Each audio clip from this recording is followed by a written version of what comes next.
তো গাইস মেলা দিন পর গেমে ঢুকলাম, দেখি আমার বন্ধুরা সব অনলাইনে, দেখি গ্রুপে যে দেখি কি করে। কিরে বট ফকির নিয়ে কারে ডাকলে ভাই? কিক মার, কিক মার।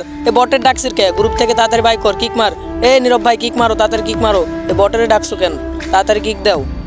তো আমারে কিক মারলো ভাই, আমি তো বিশ্বাসই করতে পারলাম না ভাই। ওদের বন্ধু হয়ে আমাকে কিক মারি দিল গ্রুপ থেকে। আবারও গ্রুপে যে দেখি তো এবার কি করে।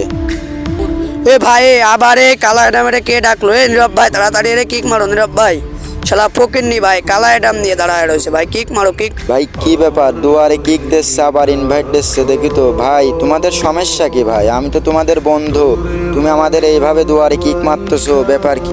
ভাই তুমি আবার কথা বলতেছো কারণ কি? তোমার একটা ভালো গেট আপ নাই, ভালো গান কালেকশন নাই, তুমি আবার গ্রুপে আইছো, আবার তোমার সমস্যা কি? আবার ঝাড়ি মারতেছো। শালা ফকিরনি গ্রুপিতে বাড়া, শালা ফকিরনি বাড়া।